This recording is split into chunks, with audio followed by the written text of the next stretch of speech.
Assalamualaikum warahmatullahi wabarakatuh. Selamat malam teman-teman santri ngaji filsafat dari Sabang sampai Merauke. Semoga kita semuanya masih diberi kenikmatan, diberi kesehatan, dan juga diberi kemampuan untuk belajar hal-hal yang baru. Termasuk juga pada malam hari ini kita belajar bersama dengan beliau, Bapak Dr. Farudin Faiz, dalam rangka ngaji filsafat di Zoom Masjid Jenderal Sudirman. Salawat dan salam senantiasa kita haturkan kepada junjungan kita Nabi Muhammad Sallallahu Alaihi Wasallam. Bikawina wasallim teman-teman, sebelum ngaji filsafat pada malam hari ini dimulai, saya akan menyampaikan beberapa informasi. Yang pertama terkait pertanyaan, ya. Ada banyak pertanyaan dari teman-teman. Apakah ngaji ini diselenggarakan secara offline juga, Kak, atau diselenggarakan juga di masjid? Oh iya. Kami dari Takmir Masjid Jenderal Sudirman selama terhitung sejak pandemi bulan Maret kemarin sampai hari ini ngaji di Masjid Jenderal Sudirman diselenggarakan secara online, gitu nggih. Itu bisa dipantau melalui YouTube kami di MJS Channel, gitu. Kemudian kira-kira kapan nih ngaji mulai secara offline? Nah, kami belum tahu. Ya, kami belum tahu kapan ngaji offline itu kami mulai di masjid, gitu. Sambil menunggu situasi dan kondisi yang sedang terjadi, gitu ya, yang sedang terjadi di negeri ini, gitu. Kemudian marilah langsung saja kita buka ngaji pada malam hari ini dengan baca surat Al-Fatihah bersama-sama. Semoga ngaji ini mendapat ridho, semoga dilancarkan meskipun Jogja hari ini sedang dilanda hujan deras. Jadi mohon maaf kalau sinyalnya agak sulit, gitu. Ya, monggo ngaji kita mulai dengan baca surat Al-Fatihah bersama-sama. Al-Fatihah.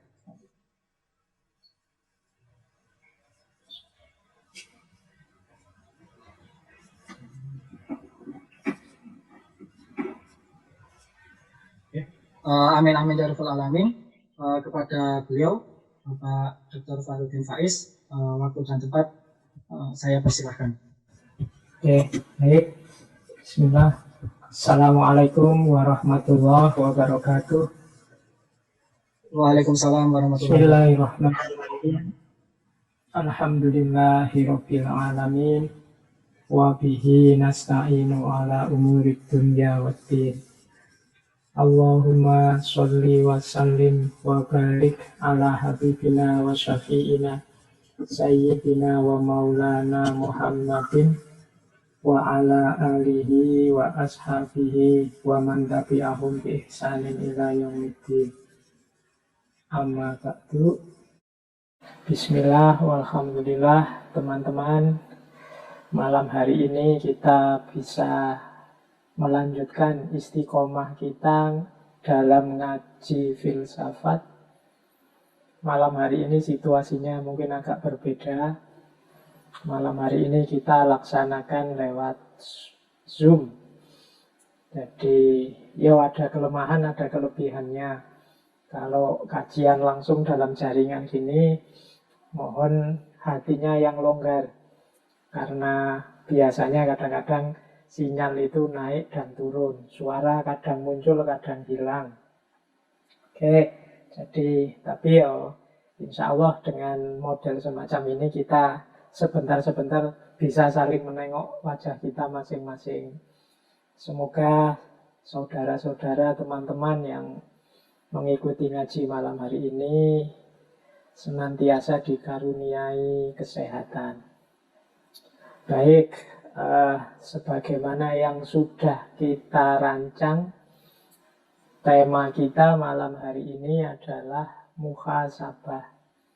Memang sengaja saya ambil tema ini meskipun dulu mungkin kita pernah 1 bulan penuh mengkaji tema muhasabah ini dari beberapa tokoh sufi. Tapi malam hari ini mungkin momennya cocok, momennya sesuai menjelang akhir tahun. kita angkat lagi tema muhasabah ini. Oke, bismillah. Yo, meskipun forumnya forum Zoom yang kita bisa saling melihat wajah, saya tetap akan share screen. Mungkin dengan share screen ini wajah saya jadi kecil, tapi yo harus begitu. Sering saya bilang fokus kita dalam ngaji itu tetap harus pada ilmunya, jangan pada sayanya. Kejarlah selalu barokahnya ilmu. Kalau saya yo pastinya bisa salah, bisa keliru, bisa khilaf. Maka ayo fokus pada ilmunya, kita belajar bareng-bareng. Nanti kalau saya ada yang meleset, nggak pas, nggak cocok, ya monggo. Kalau ada yang mau mengingatkan, kelihatannya teman-teman MCS juga nanti menyediakan waktu serba sedikit kalau ada yang ingin menyampaikan sesuatu. Baik, bismillah. Saya mulai tema kita malam hari ini. Nanti seandainya di tengah jalan tiba-tiba suara atau sayanya hilang, ya mohon ditunggu sebentar, mungkin jaringannya baru trouble. Baik, saya share screen. Semoga share screen saya bisa ditangkap ya teman-teman. Seperti biasa, bismillah, kita mulai kajian kita malam hari ini. Temanya muhasabah atau introspeksi diri. Ini teman-teman mungkin sering juga menggunakan istilah-istilah yang senada. Kadang-kadang menggunakan istilah refleksi. Introspeksi ini juga sebenarnya sejenis refleksi. Hanya saja refleksi ke dalam. Refleksi itu berpikir mendalam tentang sesuatu. Hanya saja ketika refleksi itu tentang diri kita yang bagian dalam, itu namanya introspeksi. Nanti ada filosof yang pakai istilah retrospeksi. Kalau retrospeksi itu fokusnya ke masa lalu. Jadi berpikir tentang apa yang sudah terjadi kemarin. Yang sebelumnya itu namanya retrospeksi. Jadi kalau ke dalam namanya introspeksi tentang diri kita sendiri. Kalau tentang yang sudah terjadi namanya retrospeksi. Kadang-kadang juga pakai istilah kontemplasi. Kalau kontemplasi, ini pemahamannya adalah berpikir mendalam dan utuh, luas, lengkap. Semua dimensinya dijelajahi. Ini biasanya orang menyebutnya kontemplasi. Baik, itu untuk istilah-istilah ya, biar kita kritis dalam menggunakannya. Kalau refleksi biasanya fokus pada satu objek, kalau objek itu ke dalam namanya introspeksi. Baik, kita lanjutkan. Saya awali dari sebuah jargon yang populer sekali di dunia filsafat, yaitu know thyself atau gnosis auton. Itu tulisan Yunaninya seperti itu. Artinya, kenalilah dirimu. Teman-teman yang fokus ke Islamic Studies mesti ngerti, man arofa nafsahu fakot arofa rabbahu. Jadi know thyself itu kenali dirimu. Karena kuncinya hidup kita adalah identifikasi kita, pengenalan kita tentang siapa aku. Jadi orang yang tidak kenal dirinya, dia susah untuk bertindak, dia susah untuk bahagia, dia susah untuk mengekspresikan diri, mengaktualkan diri. Wong dia tidak ngerti siapa aku. Jadi, mengapa kita harus muhasabah? Muhasabah itu upaya kita untuk kembali mengenali diri kita. Jangan-jangan kemarin-kemarin setahun ini kita mengalami banyak sekali masalah yang macam-macam. Jangan-jangan kita kehilangan diri kita. Kalau bahasa filsafat sering disebut kehilangan identitas. Seolah-olah bukan aku yang kemarin-kemarin itu. Kita diserbu corona, sejak bulan April. Nah itu kita seperti orang panik, melakukan banyak hal, mempaniki banyak hal.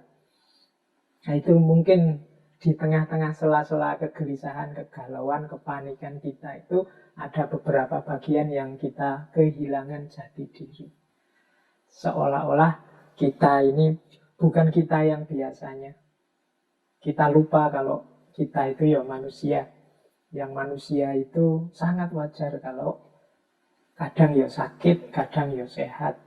Ada banyak ujian yang macam-macam. Ada banyak cobaan dari Allah yang macam-macam. Kita juga punya Allah dan lain sebagainya. Ini kan sering membuat kita lupa. Maka momen akhir tahun ini semoga bisa jadi bahan kita untuk muhasabah.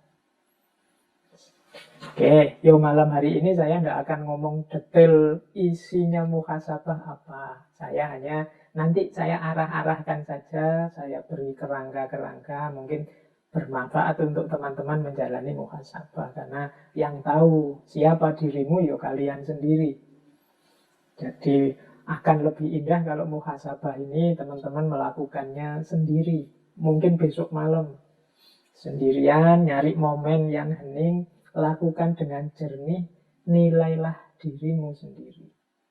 Mungkin kemarin-kemarin kita ini sangat capek, sibuk menilai orang lain. Ayo kita sisihkan waktu barang sebentar untuk menilai diri kita sendiri. Ya meskipun sebenarnya muhasabah ini tidak harus nunggu tahun baru atau nunggu momen apa, anytime, setiap waktu kalau teman-teman memang berkeinginan untuk muhasabah bisa dilakukan.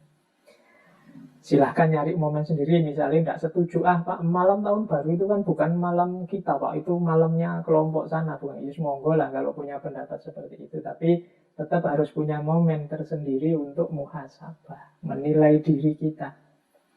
Karena kalau kita tidak menghitung diri kita, tidak muhasabahi diri kita, khawatirnya kita ini sebenarnya banyak kelirunya tapi merasa benar terus. Sebenarnya sudah keluar jalur tapi merasa masih on the right track.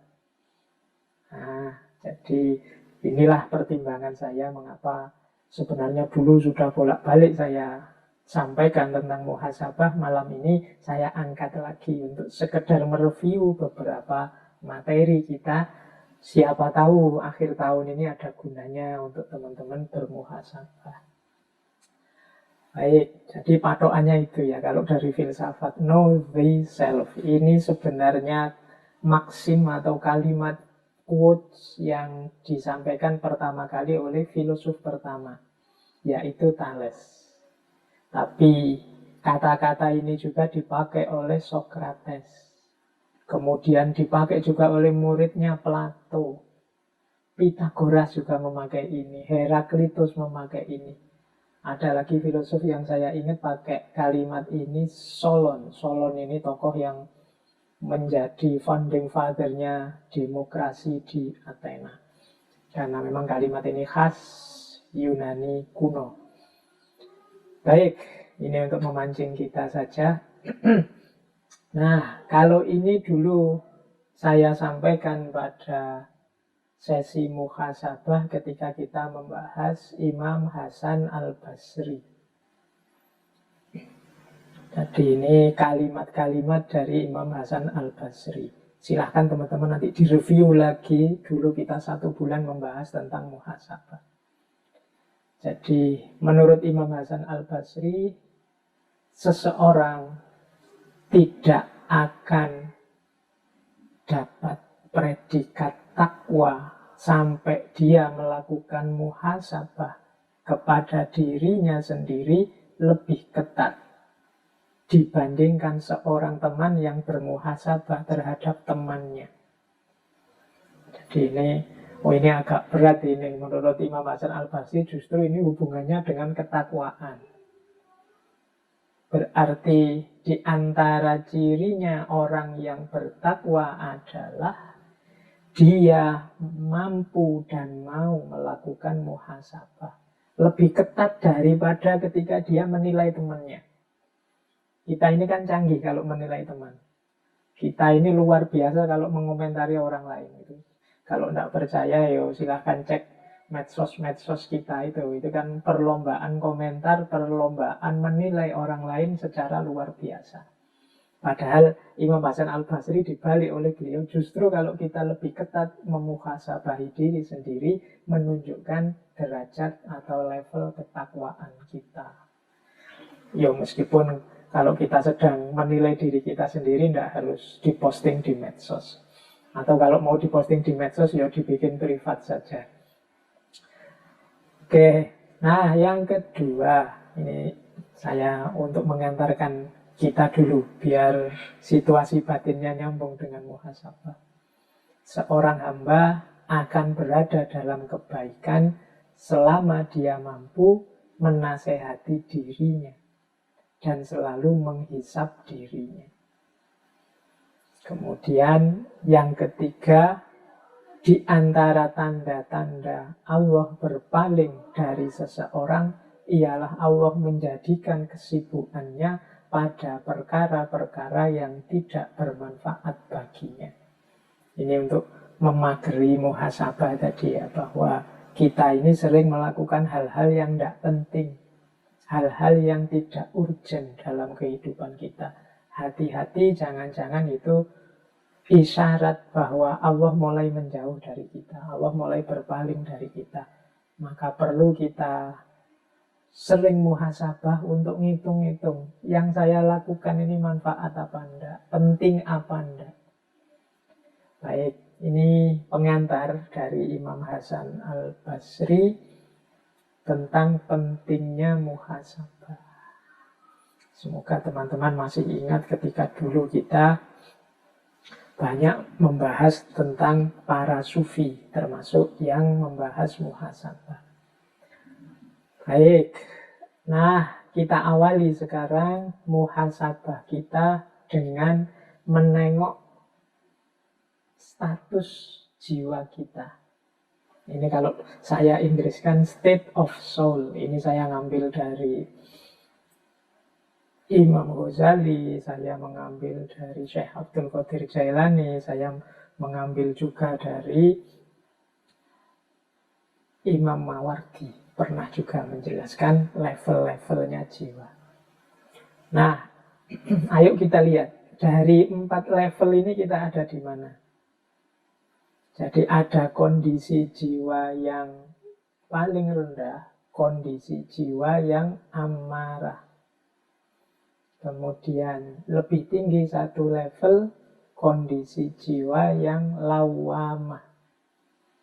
Kemudian nambah satu level lagi, kondisi jiwa yang mulhamah. Dan puncaknya adalah kondisi jiwa yang mutmainnah. Sekarang kita tengok diri kita ini ada di level mana. Kalau kita ini masih senang melakukan hal-hal yang dilarang, dosa, maksiat, dan yang sejenisnya, dan merasa biasa saja, nyaman saja melakukan yang seperti itu, berarti kita ada di level jiwa yang amarah. Jadi wis dosa tapi seneng atau nyaman, salah tapi enjoy aja. Nah, ini amarah. Jadi ngerti sih kalau bohong itu dosa, ngerti sih kalau bikin hoax itu dosa, ngerti sih kalau membuat fitnah itu dosa, tapi nyaman saja, senang saja Pak saya lihat orang gegeran rame. 1-2 kali saya pernah ada yang ngomong begitu. Suka saya Pak kalau lihat orang itu konflik, kalau sepi tidak asik Pak. Yang asik itu kalau ada orang gegeran, sekali-sekali dipancing dengan berita-berita bohong. Nah, hati-hati kenyamanan kita saat melakukan dosa, menjalani maksiat, itu menunjukkan level kita ada di level jiwa yang paling rendah, yaitu level amarah. Nah, ya kalau dalam bahasanya Al-Quran ini biasanya karena nafsu. Nafas itu la ammaratun bisu. Jadi levelnya masih amarah. Nah, naik satu level lawamah. Kalau lawamah ini kita tahu mana baik, mana buruk. Sebenarnya saya tahu ini dosa, Pak. Tapi menghindarinya susah. Dan setiap kali melakukan dosa, saya kok ya menyesal. Mengapa kok saya melakukan dosa? Nah, ini lebih baik daripada yang makom amarah tadi. Kalau yang makom amarah itu senang, dia enjoy melakukan dosa. Tapi kalau yang lawamah ini, dia merasa menyesal. Jadi masih mudah terjerumus dalam salah, dalam dosa. Ya tahu dia ini salah, tapi kok ya susah menghindarinya. Akhirnya dia menyesal. Nah, ini lawamah. Jadi batinnya itu selalu dalam pertentangan.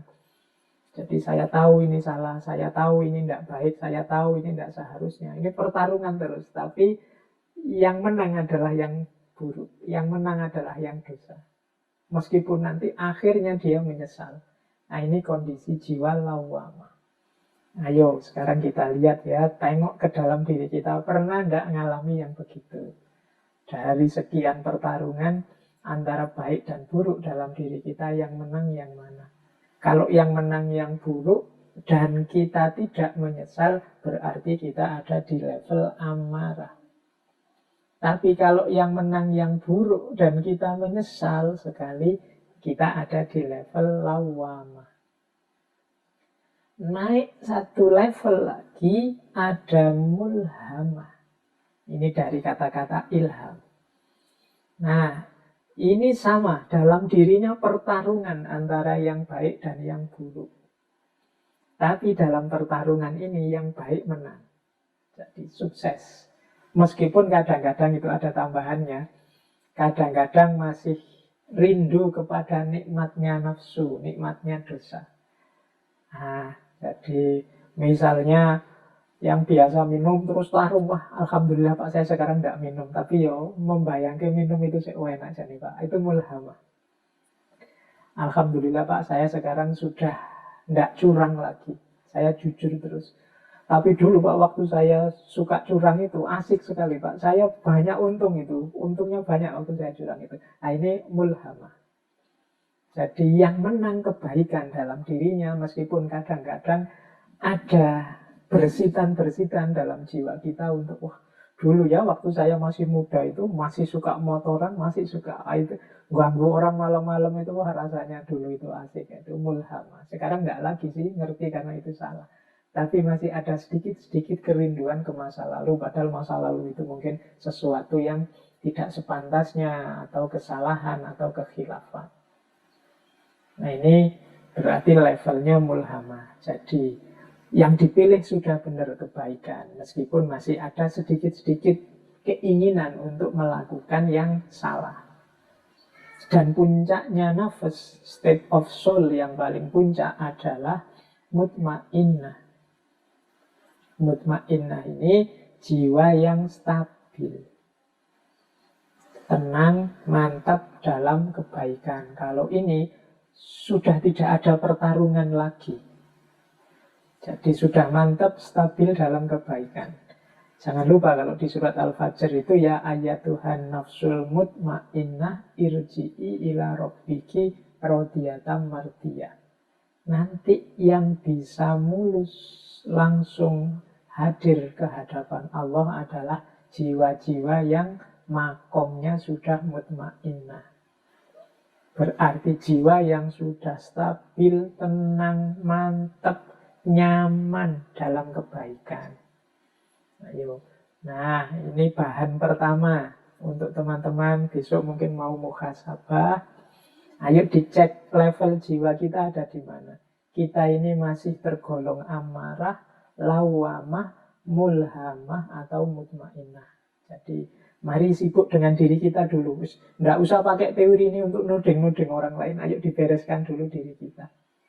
Nanti insya Allah kalau sudah mutmainnah, ada jalan untuk membantu orang lain menilai diri mereka. Tapi untuk tahap kita yang awal, ayo kita menilai diri kita sendiri. Kita ini ada di kondisi jiwa yang mana. Nah, saya lanjutkan itu, ini bahan kedua untuk muhasabah kita.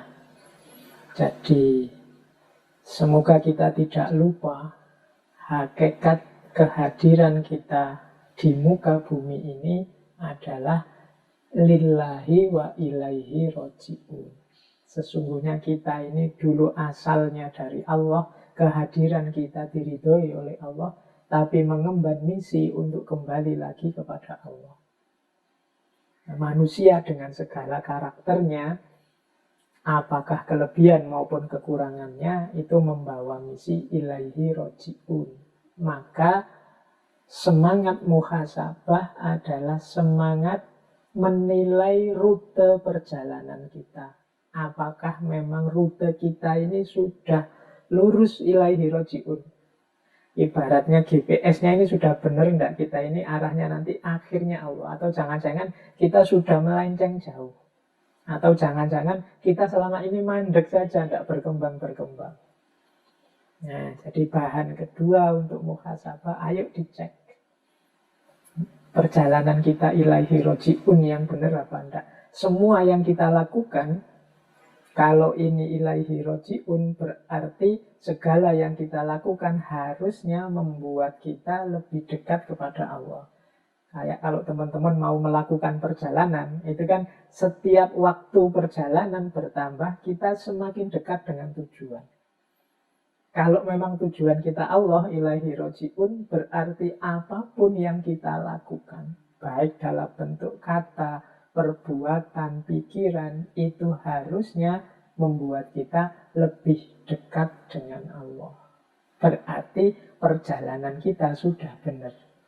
Tapi kalau perjalanan yang kita lakukan malah menjauh dari Allah atau tidak tambah dekat dengan Allah, ya berarti kita salah jalan atau mandek. Nah, bekalnya apa ilaihi roji'un itu di catatan saya ada 4. Ya ini gambar peta lengkapnya, ya manusia itu punya 2 amanah. Yang pertama amanah kehambaan dan amanah kemanusiaan. Menjadi manusia yang baik dan menjadi hamba Tuhan yang baik. Itulah jalan ilaihi roji'un. Yang satu tidak boleh menafikan yang lain. Jadi yang satu dan yang lain saling mendukung. Jadi kehambaan dan kemanusiaan itu seperti 2 sisi mata uang.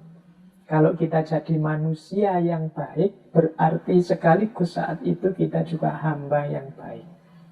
Dan wujud dari seorang hamba yang baik itu manusia yang baik. Jadi ini 2 hal yang satu paket. Makanya kalau dalam Al-Quran, kalau teman-teman jeli, ayat-ayat ibadah itu selalu nyambung dengan kesalehan sosial, dengan efek kebaikan moral atau kebaikan akhlak kemanusiaan. Nah, silahkan nanti diteliti bagaimana puasa itu punya efek menahan diri, bagaimana sholat itu tanha anil fahsya wal mungkar, bagaimana zakat itu membersihkan harta dan lain sebagainya. Jadi kehambaan dan kemanusiaan itu satu paket lengkap yang disitulah kita rute yang harus kita tempuh menuju Allah. Bekalnya 4.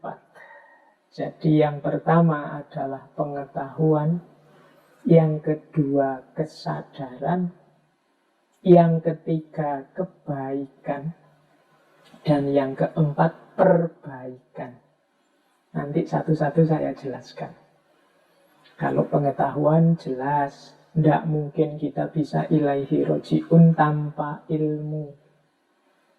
Tetap kita butuh ilmu, butuh pengetahuan. Makanya mencari ilmu itu wajib. Tolabul ilmu itu fardhotun. Mengapa? Ya, dia jalan utama yang pertama yang harus kita miliki untuk bisa nyampe menuju Allah. Tapi tentunya tidak berhenti di pengetahuan saja. Pengetahuan saja, ya nanti akhirnya hanya memperbanyak koleksi perpustakaan atau memperbanyak bahan debat dan dialog saja. Harus ada kelanjutannya, yaitu kesadaran. Kesadaran itu berarti kemampuan dan kemauan untuk menjalankan pengetahuan tadi. Banyak orang pinter yang tidak sadar. Itu yang membuat kadang orangnya pinter, tapi manifestasi pikiran dan perbuatannya tidak relevan dengan ketinggian ilmunya. Berarti dia kehilangan aspek kesadaran. Jadi banyak yang ilmunya tinggi tapi tidak sadar, maka ilmu itu hanya nyampe di mungkin mimbar-mimbar diskusinya, tapi kelakuannya tiap hari tidak berubah. Maka setelah ada pengetahuan, butuh kesadaran. Saya definisikan tadi, kesadaran itu kemauan dan kemampuan untuk menjalani. Kemudian setelah sadar, ya kebaikan-kebaikan ini saya terjemahkan ringkas dari amal soleh. Jadi disinilah manifestasi fisik, manifestasi nyata dari pengetahuan dan kesadaran kita.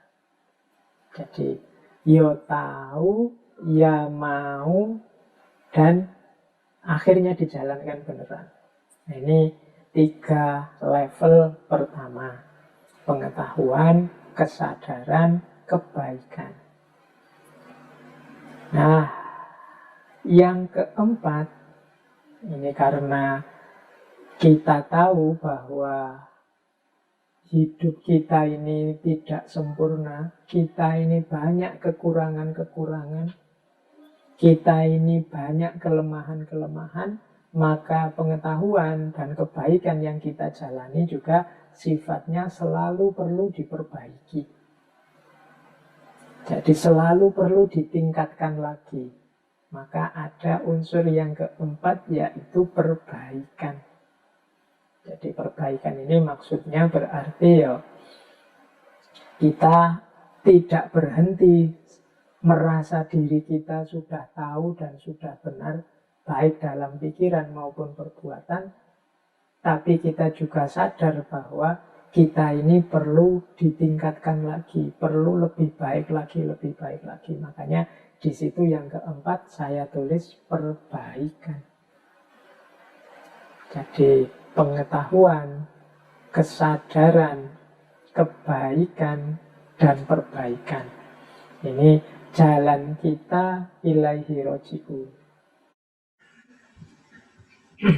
Oke, nah seperti yang saya bilang tadi ya, yang longgar hatinya kalau live online seperti ini ya memang problemnya di jaringan. Mohon maaf tadi kepotong juga akhirnya. Saya tak melanjutkan, share screen lagi. Baik, ini saya anggap cukup ya untuk yang ilaihi roji'un.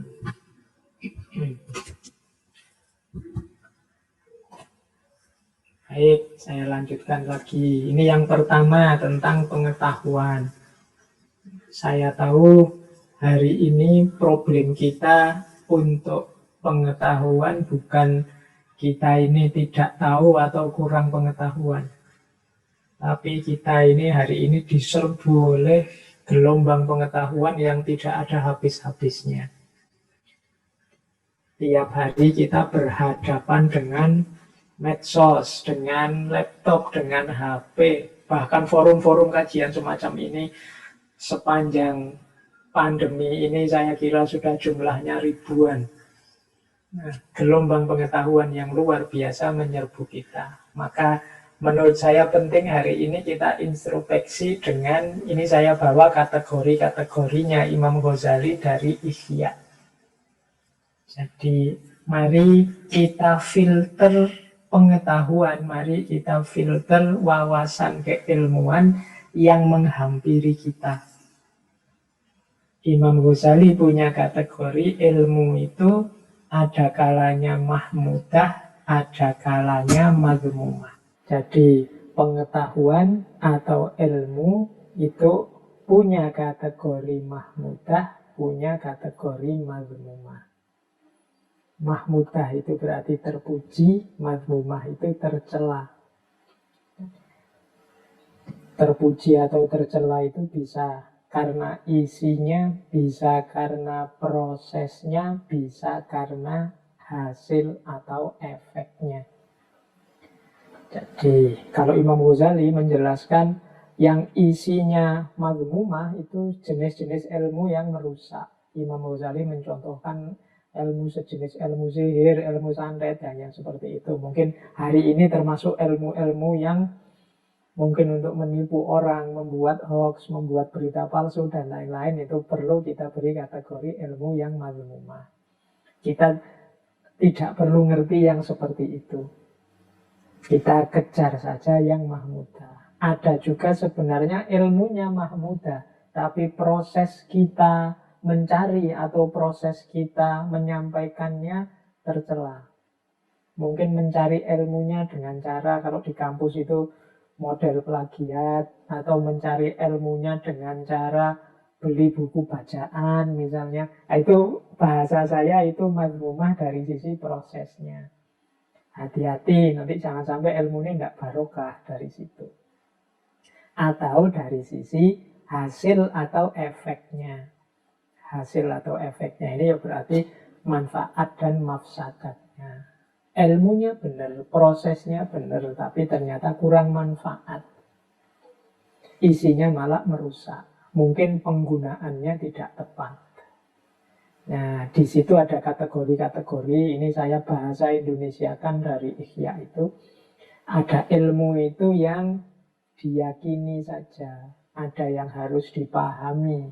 Ada yang perlu dijalani. Atau ilmu untuk dihindari. Yang harus kita jalani apa, yang harus kita hindari apa. Ini juga butuh pertimbangan-pertimbangan keilmuan. Ada juga kategori lain, Imam Ghazali menyebutnya fardu ain atau fardu kifayah. Itu bahasa saya keharusan dan keutamaan. Jadi misalnya ilmu tentang sholat itu kita harus tahu. Ilmu tentang puasa kita harus tahu. Kewajiban kita. Ilmu tentang makan kita harus tahu. Kalau tidak makan kan kita bisa mati tentang kesehatan. Nah, ada juga yang keutamaan-keutamaan. Jadi yang tidak harus semua orang tahu. Yang ahli biologi ilmunya mendalam di biologi, yang ahli fisika mendalam di fisika. Itu penting semua, tapi keutamaan-keutamaan. Tidak wajib setiap orang ngerti.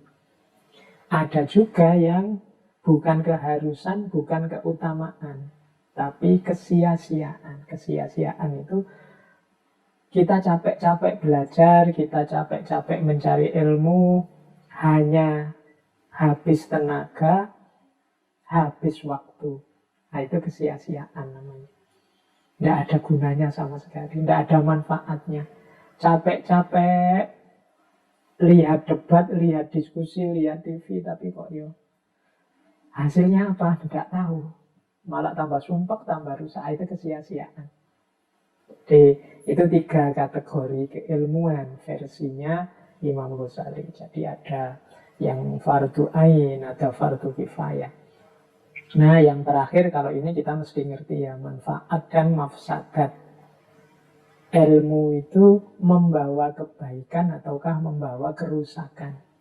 Ini juga bisa tergantung isinya, bisa tergantung prosesnya. Ada ilmunya baik, tapi digunakan untuk yang jelek-jelek, untuk yang merusak-merusak, ada juga begitu. Oke, atau Pak ini ilmunya isinya sebenarnya merusak kok Pak, saya hanya ingin tahu saja, tidak ada gunanya apa-apa. Jangan-jangan itu hanya buang waktu saja. Kalau memang begitu, jatuhnya nanti kesia-siaan. Nah, kita sendiri yang ngukur. Nah, muhasabah bidang pengetahuan ini, kita pertama-tama harus bertanya, apakah aku sudah punya ilmu tentang apa yang harusnya aku ketahui. Itu yang pertama.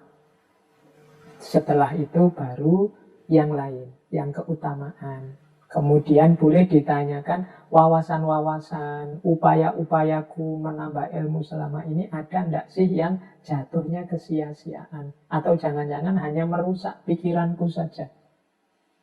Saya suka sih ikut di grup sana itu, tapi kok setiap saya baca isinya diskusi tidak karu-karuan, ngerusak pikiranku saja. Nah, itu kita juga harus waspada. Karena pengetahuan yang kita masukkan dalam diri kita, itulah nanti yang jadi patokan, yang jadi standar hidup kita nanti wujudnya akan seperti apa. Jadi kuncinya ada di pengetahuan yang masuk. Maka jangan sampai yang masuk itu hal-hal yang mazmumah. Alhamdulillah kalau mahmudah. Kita juga harus ngerti mana yang diyakini, mana yang untuk dipahami, mana yang untuk dijalani, dan mana yang untuk dihindari.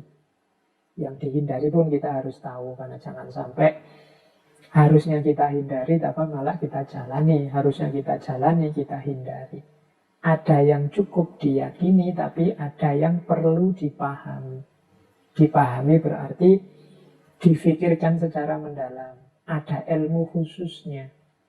Tapi ada juga bagian pengetahuan yang cukup diketahui saja.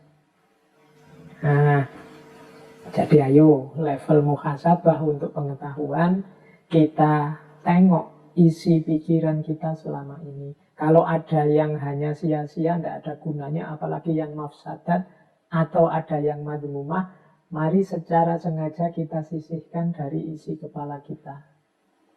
Atau kita menghindar dari situasi yang menyebabkan kita menyerap informasi yang madmumah, atau pengetahuan yang mafsadat, atau aktivitas ilmu yang sia-sia. Hanya habis biaya, habis tenaga, habis kuota, tapi tidak ada manfaatnya. Jadi ini level muhasabah yang pertama. Tadi kan bekalnya menuju Allah itu yang pertama ilmu atau pengetahuan. Maka ayo kita muhasabai aspek pengetahuan kita sudah benar apa enggak. Kalau pengetahuannya sudah keliru, sudah madmumah, apalagi mafsadat, kemungkinan nanti pengetahuan ini justru akan membawa kita semakin jauh dari Allah. Kita tidak jadi ilaihi roji'un. Ini yang pertama, step pertama, pengetahuan. Kita lanjutkan ke step kedua, kesadaran. Nah, kalau kesadaran ini hubungannya dengan kemauan kita untuk menjalani apa yang kita ambil dari pengetahuan. Nah, kesadaran itu saya bagi 3. Jadi kalau pengetahuan itu bahannya, kesadaran ini wadahnya. Ada isi, ada bentuk, ada manifestasi. Silahkan dilihat gambarnya itu. Jadi mari membangun kesadaran. Ayo kita tengok diri kita. Kesadaran kita itu isinya seperti apa, bentuknya apa, manifestasinya bagaimana. Kita bahas pertama ya, isi. Ini saya membedakan isinya kesadaran itu bisa 3. Yang pertama basyariyah, yang kedua insaniyah, yang ketiga ilahiyah. Kalau ada yang tanya, Pak, kadang-kadang kan ada Pak orang jahatnya luar biasa. Itu apa tidak masuk juga di situ kesadaran hayawaniyah misalnya, enggak. Kalau ada hayawaniyah itu dalam bahasa saya sebenarnya dia belum sadar. Kalau ini sudah sadar. Cuma ada kategori-kategorinya. Jadi yang pertama isi, ya, saya jelaskan satu-satu.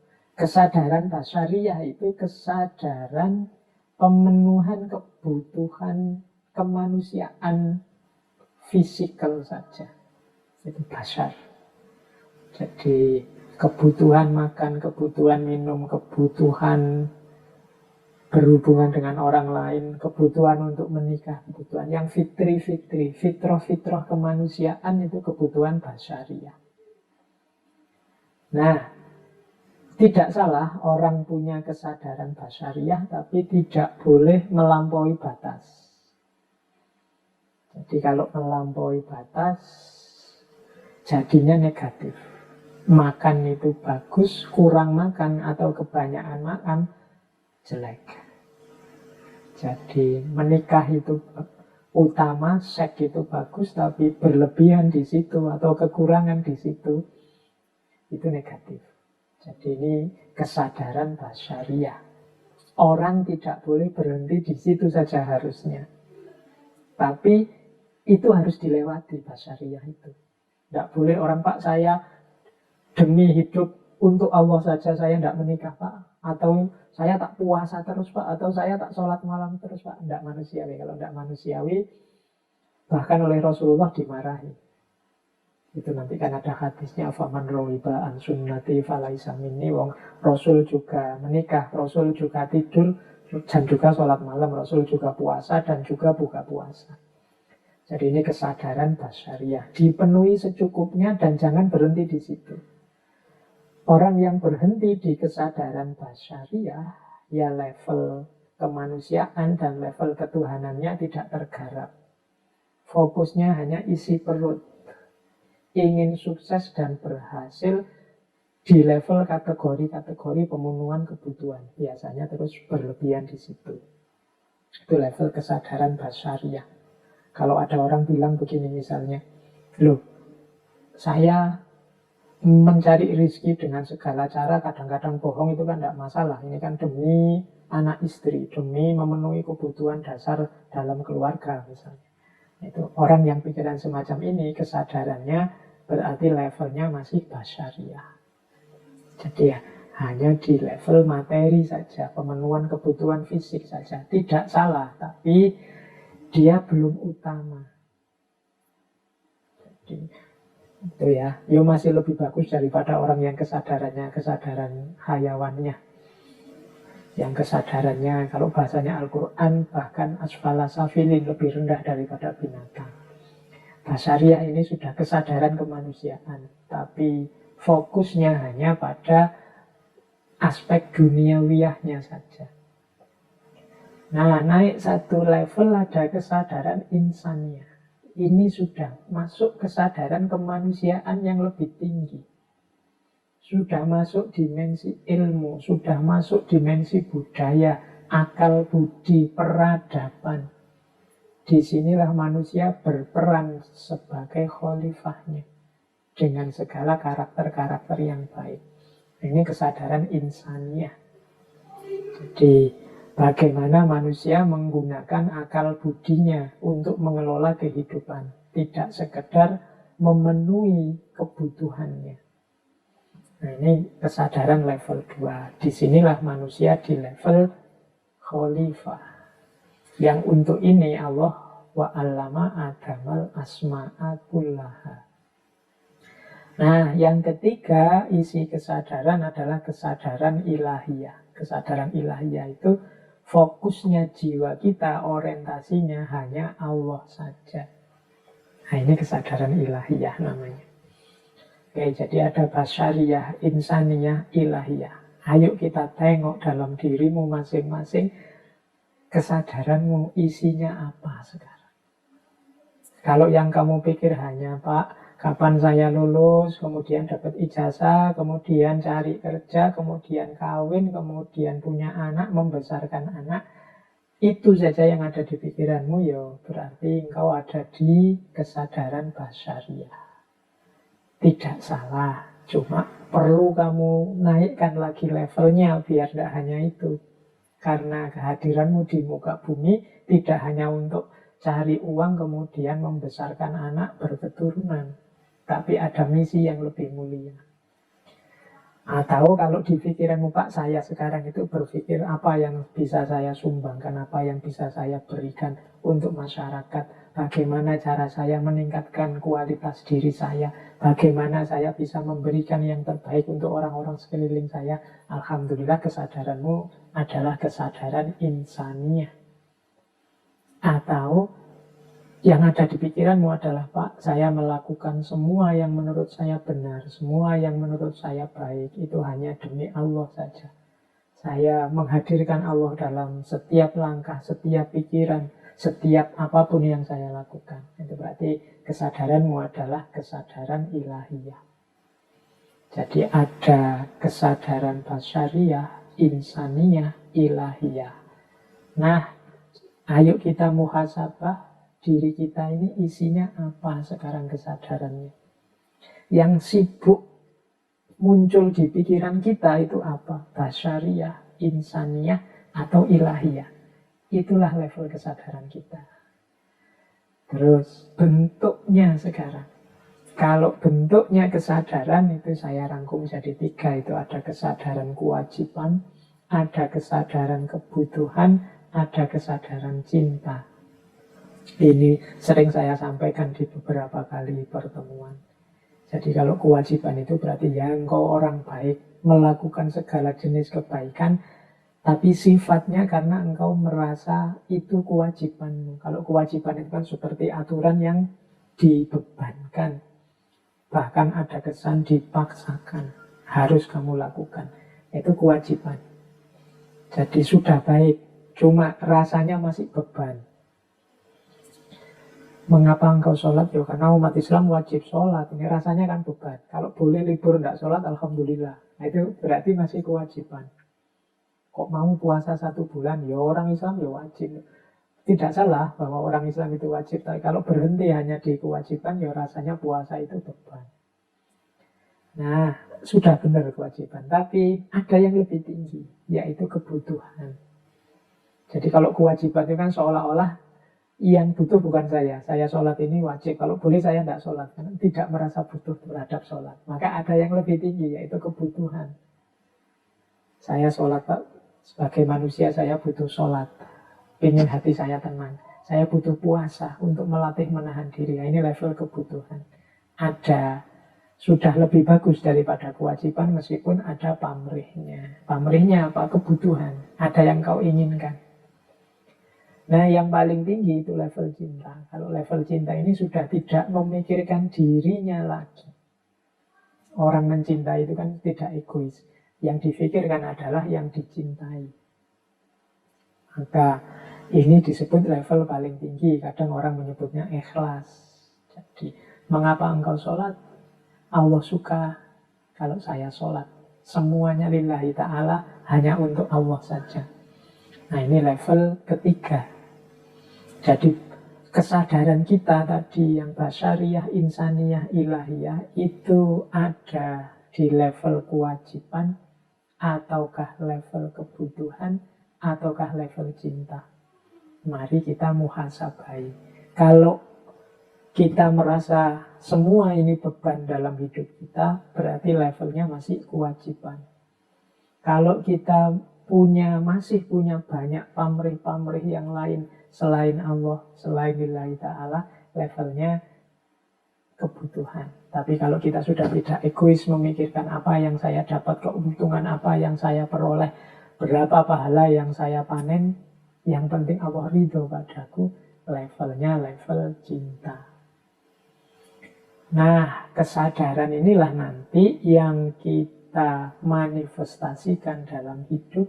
Ya bentuknya 2, dia dalam bentuk niat dan amal.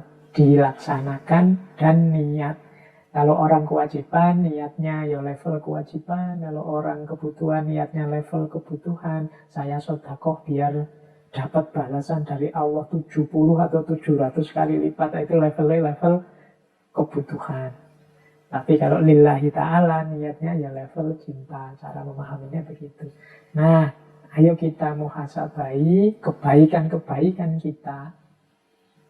Tindakan-tindakan yang kita anggap kebenaran, kebaikan yang selama ini kemarin-kemarin kita jalani, itu jenis kebaikan basyariyah, ataukah insaniyah, ataukah ilahiyah.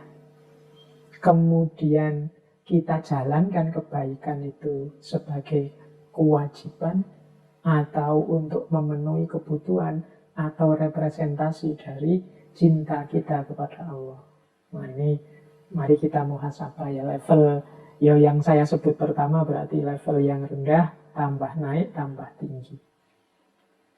Kalau yang kejahatan, keburukan, ya tidak kita sebut di sini. Kalau teman-teman masih menemukan keburukan, ya berarti itu pertama-tama yang harus dibersihkan. Tidak saya bahas, berarti itu levelnya belum sadar. Makanya butuh pengetahuan. Kalau orang sudah tahu, biasanya sadar.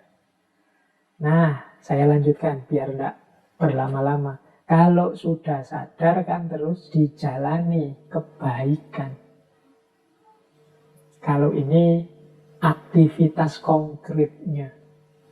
Yang tadi pengetahuan, aktivitas inteleknya, kesadaran aktivitas batinnya. Nah, sekarang konkretnya. Kadang-kadang kita menyebut ini dengan istilah amal soleh. Nah, ini saya kategori-kategori. Semoga tidak lama menjelaskannya, yang khawatirnya kemalaman ini nanti. Oke, teman-teman perhatikan kotak-kotak yang saya bikin itu ya. Saya jelaskan ringkas-ringkas, singkat. Semoga bisa ditangkap. Kategori itu jenisnya berarti ya. Kebaikan itu kategorinya dua. Ada kebaikan lahiriah, ada kebaikan batiniah. Ini dua jenis sebenarnya, tapi kalau menurut saya satu paket.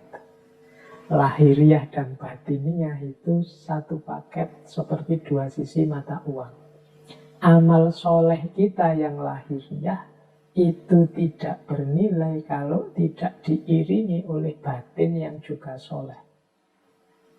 Sebaliknya, batin yang soleh itu tidak ada artinya kalau tidak ada manifestasi lahiriahnya. Misalnya, sedekah itu kan lahiriah, membantu orang lain. Tapi kalau batinnya tidak ikut mewarnai, misalnya dengan ikhlas, tanpa pamrih, maka sedekah tadi nilainya jatuh. Mungkin jadinya hanya untuk riak, mungkin jadinya sumber kesombongan, karena kehilangan aspek batinnya, yaitu ikhlas. Itu contoh bagaimana lahiriah tergantung batinnya atau batinia. Apa wis batinnya, misalnya Pak, saya itu orang yang dermawan loh Pak, itu batin yang baik kan. Tapi batinmu yang baik, yang kamu klaim sebagai dermawan, itu tidak ada gunanya kalau tidak ada bukti bahwa kamu suka berbagi dengan orang lain secara lahiriah. Pak, saya itu muslim yang baik loh Pak, sayang dengan saudara. Oh, itu kan kualitas batin. Tapi kualitas batin ini kan nanti pasti kelihatan di level lahiriahnya. Kalau engkau memang penyayang dengan saudaramu, engkau muslim yang baik, yang menjaga ukhuwah misalnya, keluarnya pasti tidak mungkin isinya caci maki, tidak mungkin isinya fitnah, tidak mungkin isinya saling mencari kesalahan.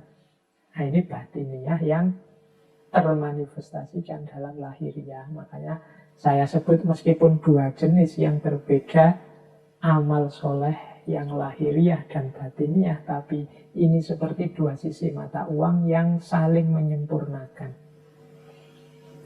Jadi sama ya Pak. Kan sering saya ilustrasikan seperti teman-teman kalau sedang jatuh cinta itu loh. Batinnya cinta. Cuma kan orang akan menganggap omong kosong kalau katanya cinta tapi WA tidak pernah dibalas. Katanya cinta tidak pernah apel. Katanya cinta yang sana sakit kok tidak jenguk. Itu kan lahiriahnya menentukan juga. Atau sering WA-an, sering apel, sering ngantar kemana-mana, neraktir, tapi di batinnya tidak ada cinta sebenarnya. Itu juga kan sia-sia.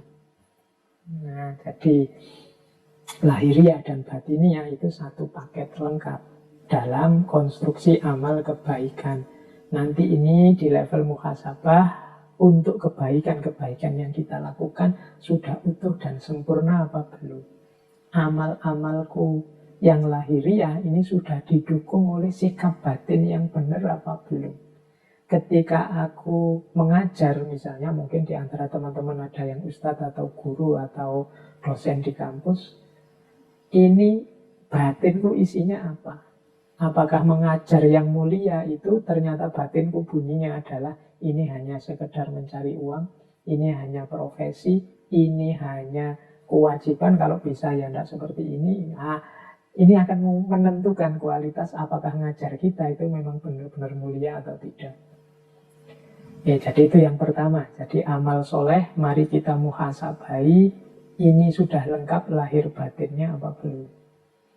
Yang kedua, ketika kita melakukan amal kebaikan, ada banyak variabelnya. Salah satu variabel kurang, maka berkurang juga kesolehan atau kebaikannya. Di catatan saya ada 1, 2, 3, 4, 5, 6, 7 variabel. Semoga tidak ada yang komentar, wah berarti amal baik itu berat ya Pak. Enggak, ringan. Asal kita mau saja kita sudah bisa sebenarnya. Hanya saja kadang-kadang memang banyak blokernya, banyak yang menghalangi kita ke sana. Jadi yang pertama, amal baik itu ditentukan niatnya. Kemudian yang kedua, kalau niat ini jelas ya, saya tidak perlu menjelaskan. Niatnya jelek ya akan merusak semua amal. Faman kana hijratuhu, kalau di hadis itu kan ila imro'atin yang kikuha, untuk mungkin niatnya biar dapat pasangan perempuan, atau niatnya dunia yusibuha supaya dapat dunia, dapat banyak harta, atau dapat, dan bukan karena Allah, ya nanti hanya itu yang dia dapat. Jadi niat menentukan hasil. Tapi jangan berhenti di niat yang baik saja. Butuh selanjutnya kaifiyat. Kaifiyat itu caranya. Tidak cukup niat baik, butuh juga cara yang baik. Nah, jadi niatnya membantu, aktivitasnya sedekah, tapi caranya sambil menyakiti. Kalau bahasanya Al-Quran, sodakotin yatba'uha adha. Sedekah yang sambil menyakiti, mungkin sambil menyebut yang disedekoi dasar orang miskin. Kalau tidak karena saya dan seterusnya, itu kaifiyatnya salah, maka rusak kesolehan. Jadi niatnya harus baik, caranya harus baik. Membasmi kemaksiatan oke, menghalangi kemungkaran oke, tapi kaifiyatnya harus baik. Kalau tidak akan lahir amal soleh. Jadi yang kedua kaifiyat kunci. Yang ketiga dan keempat akhlak dan adab. Akhlak itu etika, adab itu etiket. Akhlak itu situasi batin yang bermoral, adab itu manifestasi sopan santun lahiriah. Ini juga jadi kunci. Akhlak dan adab. Jangan lupa juga doa. Doa masuk di situ dalam rangka apa? Amal baik itu sudah bagus. Tapi ketika kita merasa bahwa kuncinya adalah di kekuatan kita, kuncinya adalah keberhasilan amal itu karena kita pintar, kita mampu, kita bisa, maka amal baik akan jadi blunder yang justru menjatuhkan kita, menjauhkan kita dari Allah. Karena di situ muncul bibit kesombongan. Kesombongan itu bisa dieliminasi dengan doa. Dalam arti apa? Kita berdoa semoga Allah memberi daya untuk kita melakukan kebaikan. Semoga Allah membawa hasil yang semakin dekat dengannya, sesuai yang kita inginkan. Semoga Allah meridhoi. Nah, ini menunjukkan bahwa nanti kalau berhasil, Allah lah yang membuahkan keberhasilan itu, bukan karena saya. Maka amal harus selalu diiringi doa. Berdoa berarti sadar bahwa kita ini punya banyak kelemahan dan kekurangan. Tanpa intervensi, tanpa bantuannya Allah, kita bukan apa-apa. Jangan lupa juga amal baik harus istiqomah. Istiqomah itu berarti continue, tidak angin-anginan. Kalau pas lagi sadar, lagi tobat, solehnya luar biasa. Tapi kalau pas lagi kumat, menjengkelkannya luar biasa. Tidak istiqomah. Istiqomah jadi kunci. Dan yang terakhir tawakal. Tawakal itu apapun hasilnya, kembalikan lagi semua kepada Allah. Tidak komplain, tidak marah, tidak kecewa. Apapun yang diterima, kembalikan semua pada Allah. Itu namanya tawakal. Oh, jadi amal baik itu ternyata niatnya harus cocok, kaifiatnya sesuai, akhlak dan adabnya dipenuhi. Jangan lupa berdoa, istiqomahlah, dan tawakallah. Ini variabel-variabel yang harus kita miliki, kita penuhi. Saat kita menjalani muhasabah, maka ayo kita nilai lagi amal-amal baik kita kurang apa selama ini. Saya selama ini sudah berjuang loh Pak, menjalani ini. Demi jalan Allah, demi kebaikan. Ayo muhasabah, niatnya sudah benar apa belum? Caranya sudah benar apa tidak? Akhlak dan adabnya sudah terpenuhi apa enggak? Merasa bisa sendiri atau butuh pertolongannya Allah? Maka berdoa enggak demi keberhasilanmu? istiqomah enggak? Atau jangan-jangan kalau pas menguntungkan mungkin ada hasilnya, ada bayarannya mau, kalau enggak mau, enggak istiqomah. Dan yang terakhir tawakal. Tawakal itu berarti apapun hasilnya tidak kecewa, tidak marah, tidak sedih. Semuanya diserahkan kembali kepada Allah. Nah, terus orientasinya. Kalau ini untuk kita menghitung-hitung tadi ya, kita ini ada di ikhlas apa enggak. Orientasi tindakan. Ada tindakan itu, amal soleh itu yang normatif saja. Normatif itu berarti hanya kewajiban, menjalani norma, menjalani aturan.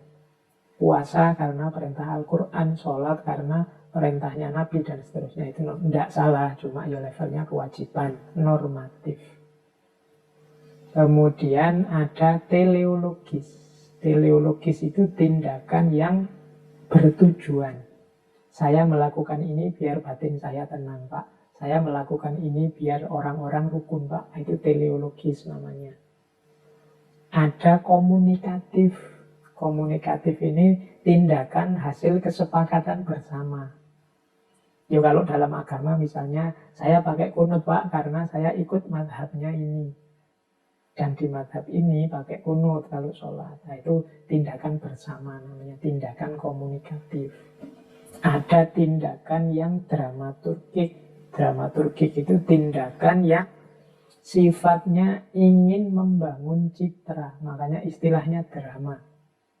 Pak, saya ingin jadi orang soleh, Pak. Maka membentuk diri biar kelihatan seperti orang soleh. Rajin ke masjid, kemudian kemana-mana pakai sarung, pakai kopiah, pakai sajadah, biar dianggap santri, dan lain sebagainya. Itu dramaturgi. Tidak salah. Apalagi isinya baik-baik. Bukan pencitraan yang palsu. Karena kadang-kadang diawali dari tidak ikhlas atau diawali dari pamrih-pamrih, tapi nanti akhirnya ketemu dengan ikhlas. Yang terakhir adalah ketulusan. Tidak lagi drama, tapi memang lillahi ta'ala.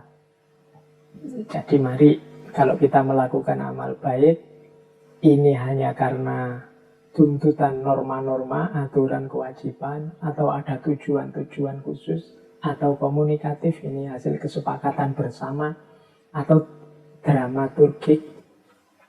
Oke, iya putus-putus terus jaringan ini, tidak apa-apa. Tadi sudah saya suruh yang longgar hatinya. Oke, jadi di antara ini saya ingat dulu waktu sesi Imam Haris Al-Muhasibi ya, kalau yang tentang terakhir yang urgensi itu. Jadi di antara yang harus kita muhasabahi adalah apakah kebaikan yang kita lakukan itu sudah urut tertib. Yang penting didahulukan, yang primer didahulukan, yang sekunder ya nomor 2, yang tersier ya nomor 3. Kadang-kadang kita itu sering ngurusi yang nggak penting-penting, yang penting malah kelewatan. Itu kayak mahasiswa ikut diskusi di mana-mana, webinar di mana-mana ikut, akhirnya skripsinya nggak jadi-jadi. Nah itu kebalik, jadi harusnya yang daruri ya dia fokus ngerjain skripsinya dulu, yang serius, yang wajib, baru yang sunnah, baru yang mubah. Nah ini yang sering jadi masalah. Jadi urutan amal, mana yang didahulukan, mana yang tidak. Kalau dalam bahasanya Al-Quran ada rumus mudah, ku anfusakum wa ahlikum nar. Jadi yang pertama dirimu sendiri, jangan kesusu ingin memperbaiki orang, tapi fokuskan dulu dirimu. Kalau sudah berupaya untuk dirimu, boleh membantu orang lain. Itu yang saya sebut urgensi. Daruri itu yang paling darurat, yang wajib. Haji itu yang harus ada demi yang daruri terpenuhi. Tahsin itu yang sifatnya komplementer saja, pelengkap saja. Daruri itu menutup aurat, haji itu kainnya, tahsini itu bentuknya.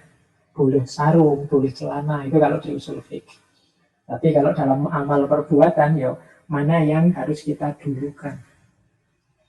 Oke, terus ini waktunya sudah mepet. Nah, sekarang kita masuk ke perbaikan. Kebaikan kita itu ada batasnya. Karena kita ini lemah, kekurangan, dan penuh keterbatasan.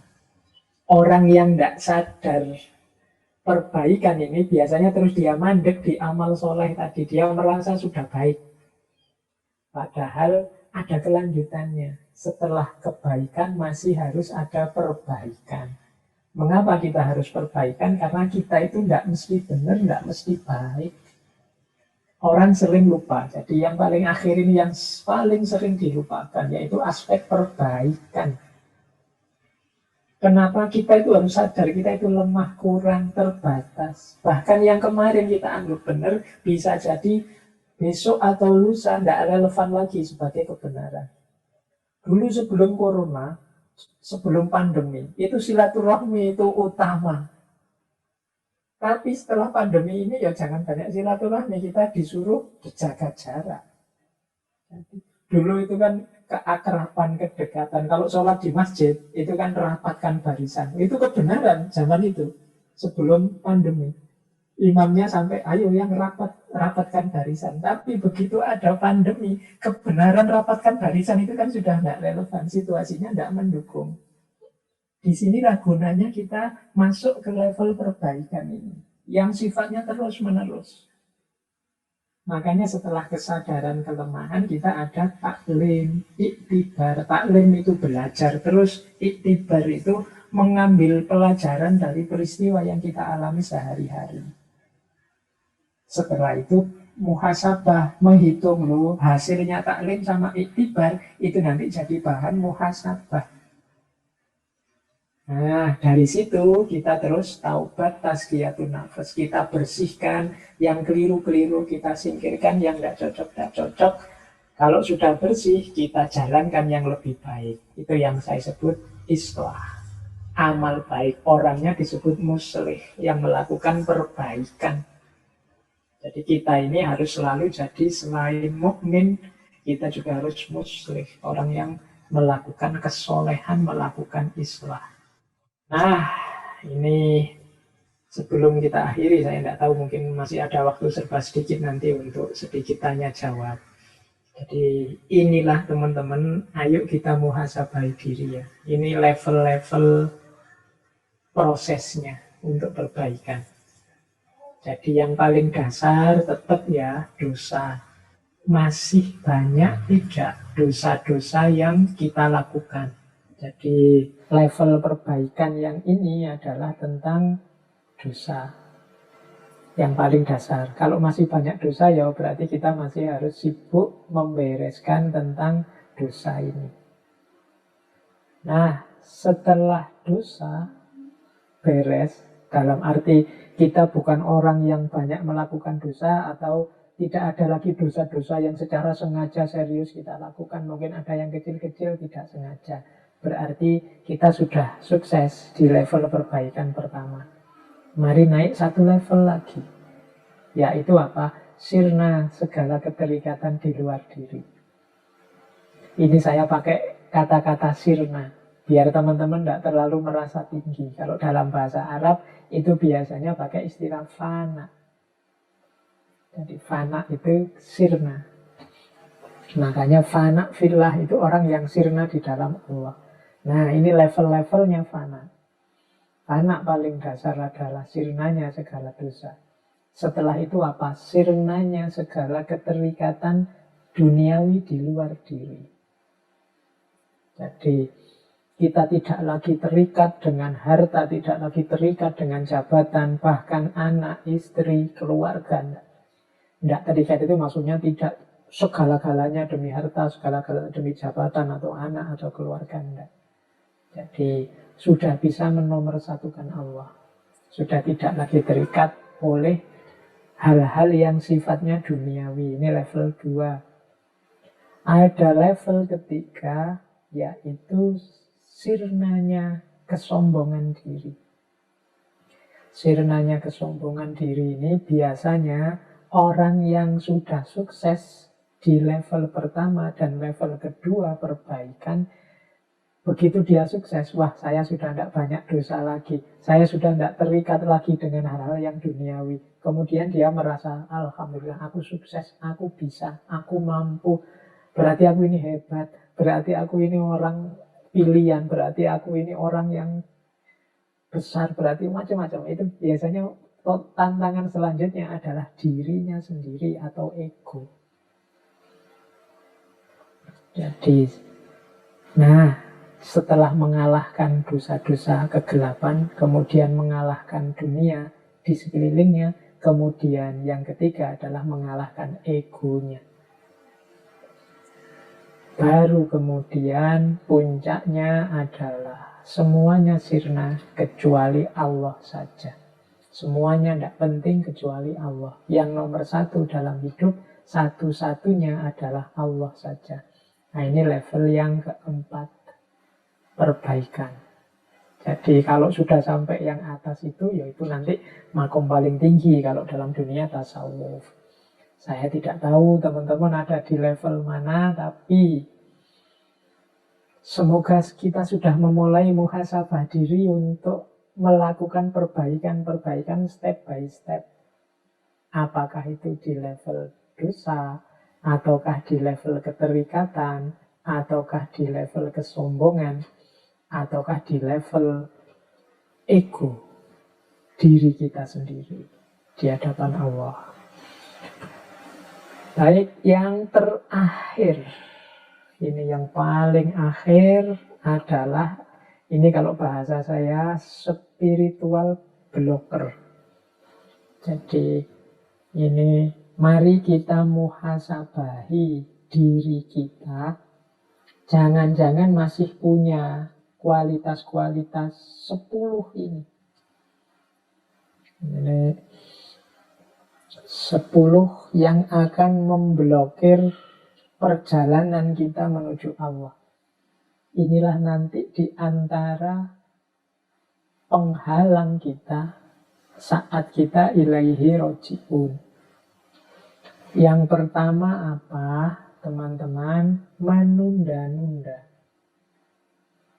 Jadi menunda-nunda itu adalah tidak segera menjalankan kebaikan meskipun sudah paham, sudah punya niat, tapi masih nanti saja atau nanti dulu. Jadi iya Pak, saya paham sih Pak, saya ngerti sih Pak, saya ikut ngaji sudah lama, sudah ngerti macam-macam. Nanti sajalah Pak dijalani. Saya pengen nanti Pak kalau saya sudah tua itu nanti melakukan suluk, masuk torekot, jadi sufi, pokoknya nunggu nanti, semuanya nanti. Akan jadi spiritual blocker. Jangan lupa, dunia itu perayu yang luar biasa. Jadi semakin kita menunda-nunda kebaikan, ya kemungkinan kita akan semakin jauh dari kebaikan itu. Maka teman-teman mohon lawanlah kalau ada dorongan dari dalam dirimu untuk menunda-nunda. Makanya kalau dalam filsafat akhlak itu ada tuntunan bahwa di antara sifat yang terpuji adalah syaja'ah. Syaja'ah itu berani. Berani itu maksudnya apa? Ya ayo langsung jalan dengan pemberani. Orang yang bisa mengeksekusi apa yang dia pahami, kebaikan yang dia mengerti langsung dijalankan. Butuh para pemberani. Maka jangan ditunda-tunda. Kita tidak tahu usia kita sampai kapan. Apalagi ini era pandemi. Ayo segera dijalankan. Insya Allah kesempatan kita banyak kalau pandemi ini kebaikan. Apa yang mau kita lakukan, terbuka lebar kesempatan. Yang kedua, overestimate. Overestimate itu terlalu pede. Terlalu banyak rojak, kurang khauf. Jadi merasa diri pinter, mampu, benar, sehingga sembrono. Tidak hati-hati. Menyepelekan. Nah ini overestimate. Kalau saya yang baca, kalau saya yang berdoa, mesti langsung diterima oleh Allah. Saya itu dekat kok, itu overestimate. Allah itu pasti mendengar kalau saya minta. Allah itu overestimate. Ada nada kesombongan di situ, sekaligus kesembronoan. Tidak perlu terlalu dalam. Allah itu ngerti. Itu yang menyepelekan. Bahwa Allah itu maha pemaaf ya. Tapi kalau kita dalam bahasa Jawanya jarak. Jarak itu ya apa? Sembrono. Tidak hati-hati melanggar. Nah, itu namanya overestimate. Dia akan juga jadi spiritual blocker. Jadi kita akan tersandung nanti di jalan ilaihi roji'un. Yang nyandung siapa? Diri kita sendiri. Terlalu optimis, overestimate. Rojaknya terlalu besar sehingga khaufnya hilang. Padahal innama yakhsyallaha min ibadihil ulama. Sesungguhnya yang paling takut pada Allah itu para ulama. Jadi justru bukan rojak tapi takut. Orang overestimate ini takutnya kecil. Nah, oke, ada kebalikannya. Underestimate. Underestimate ini kebalikannya overestimate. Khaufnya terlalu besar. Jadi menganggap, wah enggak mungkin aku begini, enggak bisa aku ini melakukan ini. Apa Allah memaafkan kalau aku tobat dan seterusnya. Itu underestimate. Serba pesimis sampai ke titik ekstrim putus asa. Padahal putus asa itu nanti statusnya bisa kufur. Nah, jadi khaufnya terlalu banyak, dosisnya terlalu besar. Ini juga jadi spiritual blocker. Jadi putus asa. Orang putus asa kan terus tidak melakukan apa-apa. Dia sudah nyerah putus asa. Jadi overestimate dan underestimate dua-duanya bisa jadi spiritual blocker. Yang keempat, ragu-ragu. Kokean mikir, mudah bingung. Jadi ini mungkin kadang-kadang jadi cirinya ilmuwan. Menurut ini begini, menurut itu begitu. Saya kok jadi ragu-ragu ini, yang benar yang mana, bisa ini, bisa itu. Terlalu banyak pertimbangan, akhirnya cuma bingung tolah-toleh, nggak ngapa-ngapain. Serba ragu-ragu. Jangan-jangan ustadz ini bohong. Jangan-jangan yang itu juga khawatir dimanipulasi, khawatir kita. Sudah. Banyak ragu-ragu akhirnya tidak jalan. Terlalu banyak pertimbangan. Jadi, kan keraguan itu kan membuat kita tidak bergerak. Hati-hati, ragu-ragu ya. Misalnya yang mau nikah itu kan ragu-ragu ini. Dia bisa setia apa enggak? Dia nanti cocok sama aku apa enggak? Aku itu kayak gini, kira-kira banyak pertimbangan ragu-ragu biasanya terus enggak jadi nikah, bingung. Jadi keraguan yang berlebihan juga menjadi spiritual blocker. Seandainya jalan, biasanya orang ragu-ragu itu tidak mantap. Kalau dalam teorinya tasawuf tertentu, itu kemantapan hati, itu disitulah sumbernya keampuhan.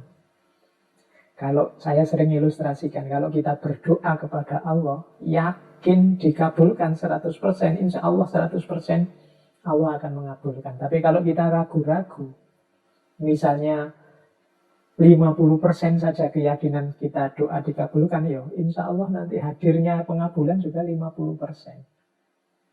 Mungkin kita sendiri tidak yakin Allah mengabulkan, ya Allah tidak akan mengabulkan. Ana inda dzanni abdi. Nah, keraguan juga sumbernya spiritual blocker. Yang kelima, kemalasan. Kalau ini saya tidak tahu, teman-teman wis lebih pengalaman ya kalau tentang malas ini kan.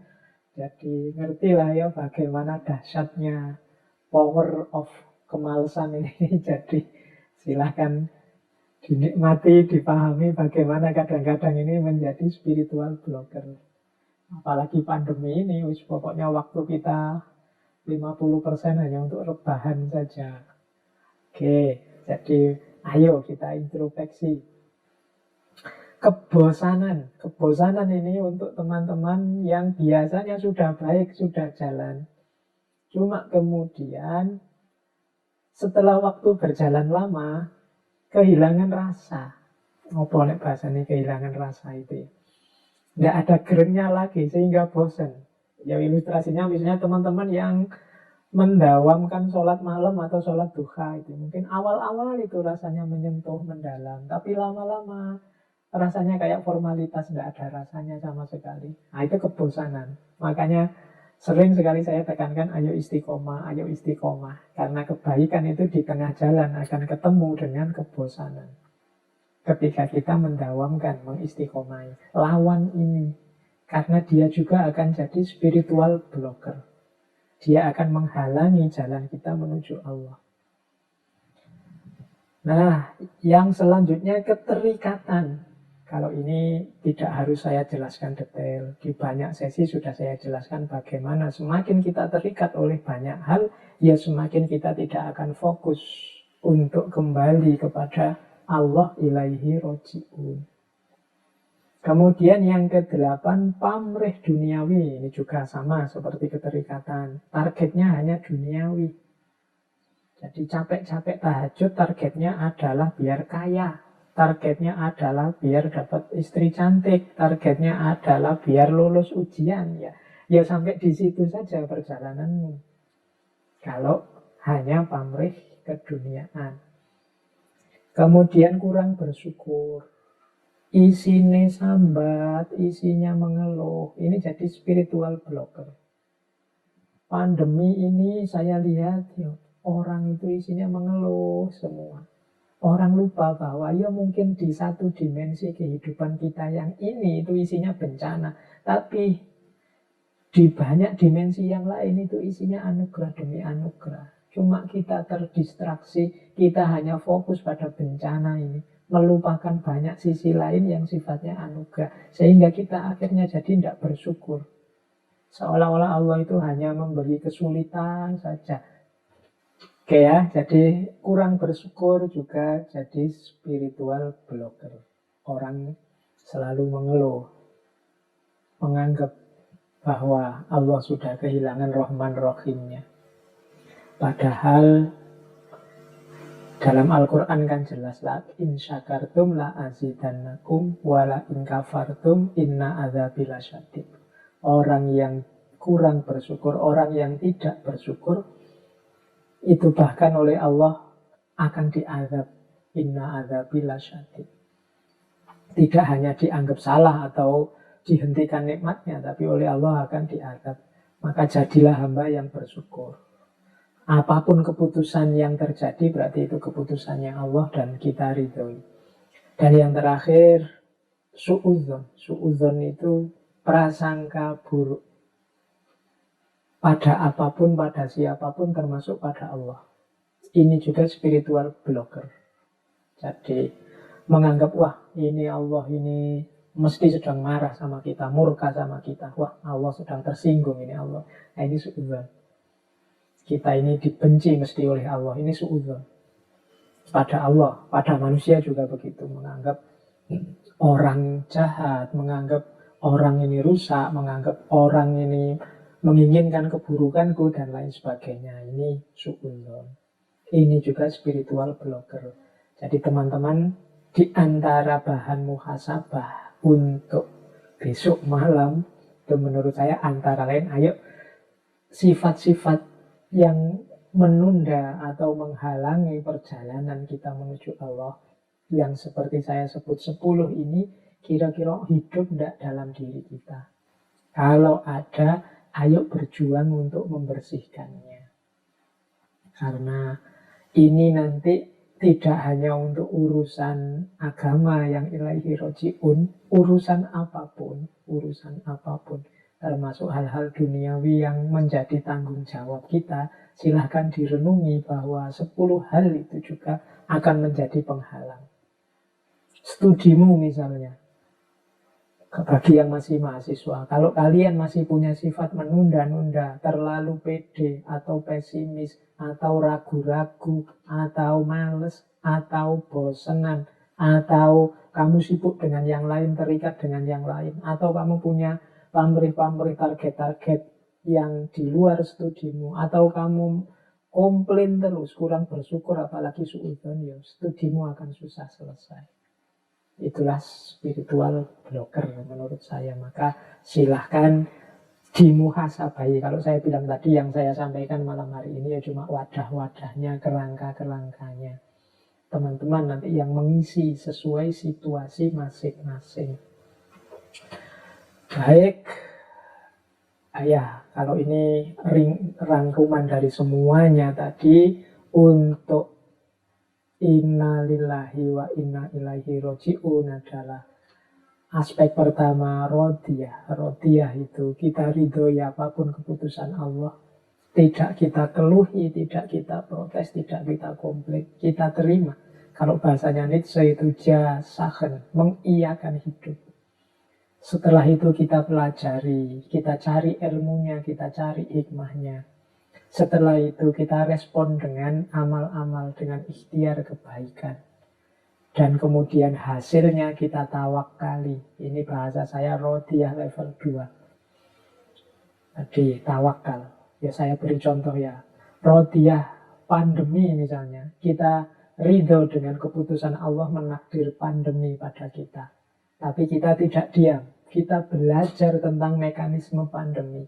Kita kemudian berikhtiar menanggulangi. Kita juga berusaha menghindari pakai masker dan lain-lain. Setelah kita berusaha, hasilnya apa? Ya kita tawakal. Kita ridhoi lagi keputusan Allah atas segala ikhtiar kita. Kalau kita sudah nyampe di tawakal, insya Allah akan lahir jiwa yang mutmainnah. Kalau jiwa kita sudah mutmainnah, akan hadir yang kita impi-impikan, yaitu jiwa yang mardiyah, yang diridhoi. Makanya, ya ayyatuhan nafsul mutmainnah irji'i ila rabbiki radiyatan mardiyah. Kita ridho terhadap keputusannya Allah, dan Allah pun ridho pada kita. Baik, saya kira itu teman-teman sesi malam hari ini. Mohon maaf banyak terpotong-potong oleh sinyal. Jadi inilah kelebihan sekaligus kekurangannya sesi model live semacam ini. Semoga semuanya bisa memaklumi. Oke, kurang lebihnya mohon maaf. Saya kembalikan lagi ke Mas orang dalam. Monggo. Terima kasih kepada Pak Faiz. Ini setelah saya buka ini sesi pertanyaan, ternyata terlalu banyak Pak yang bertanya. Tapi begini, ada satu pertanyaan yang mayoritas ditanyakan oleh teman-teman. Kira-kira bagaimana sih Pak cara untuk terus rumah dalam kebaikan? Itu Pak pertanyaannya. Tak jawab yang istiqomah tadi ya. Bagaimana caranya untuk istiqomah dalam kebaikan?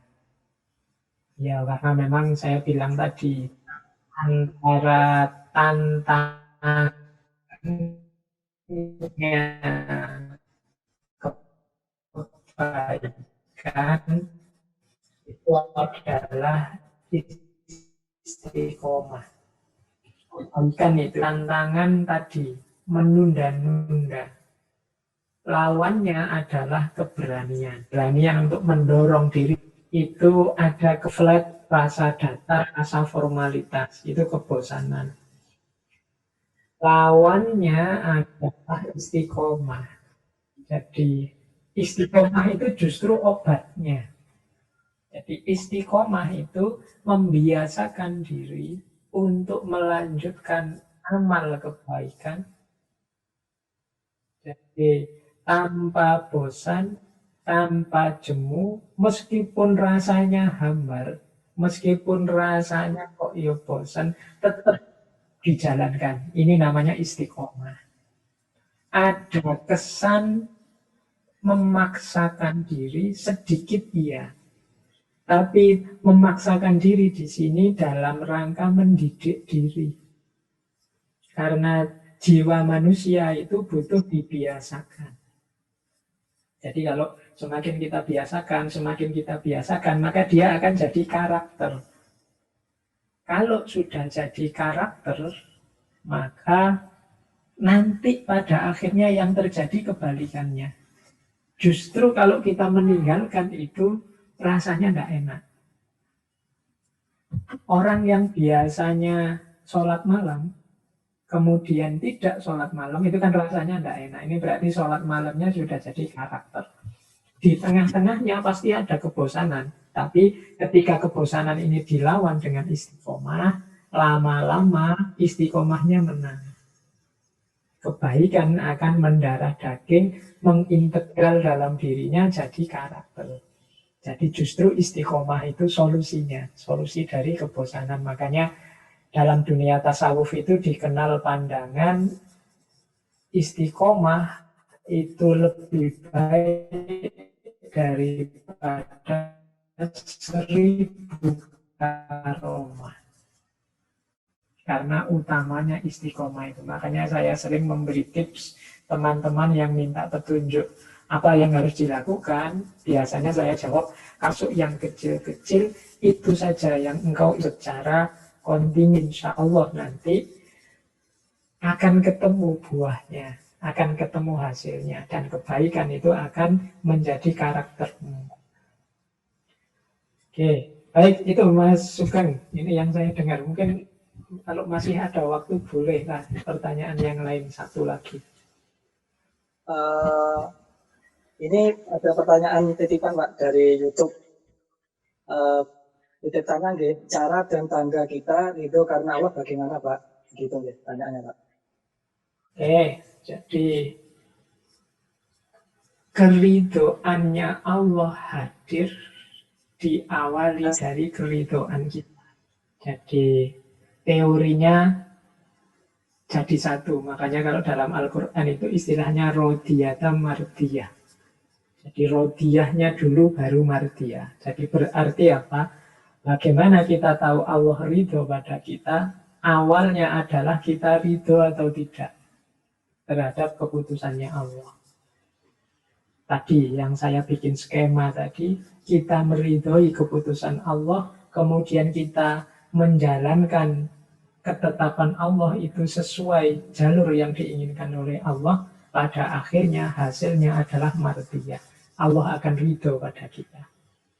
Jadi keridhaan Allah pasti hadir dengan diawali keridhaan kita pada ketetapannya Allah, termasuk keridho Allah. Jadi rumusnya itu, kita ridho dengan rumus jalan aturan yang diberikan oleh Allah, insya Allah Allah juga ridho pada kita. Jadi rumus ringkasnya begitu. Oke, baik. Saya kira cukup ya, Mas Sugeng sudah jam 10. Jadi mohon maaf teman-teman kalau malam hari ini mungkin karena masih pertama, jadi masih urusan sinyal itu kan mensiasatinya susah. Putus ya putus saja, bolak-baliknya agak rumit. Jadi kita terputus-putus tadi. Semoga untuk selanjutnya bisa lebih baik. Nanti kita cari lagi format yang lebih enak biar kita lebih nyaman melakukan kajian. Untuk malam hari ini, mohon maaf juga ini pertanyaannya banyak. Silahkan nanti mungkin teman-teman takmir bisa menginventarisir kalau ada waktu. Mungkin bisa sedikit-sedikit saya membantu untuk menjawab. Tapi saya tidak jamin bisa menjawab, saya itu juga tidak tahu segalanya. Jadi kadang-kadang juga banyak hal saya tidak tahu juga. Jadi ya sedikit-sedikit mungkin bisa ikut membantu. Semoga teman-teman takmir nanti juga bisa menginventarisir pertanyaan-pertanyaan yang ada. Siapa tahu nanti ada media untuk menyampaikan jawabannya. Saya kira itu teman-teman untuk malam hari ini. Kurang lebihnya saya mohon maaf. Semoga pertemuan kita malam hari ini mendapat ridho dan barokahnya. Saya akhiri sekian. Wallahul muwafiq, wallahu a'lam bishawab. Wassalamualaikum warahmatullahi wabarakatuh.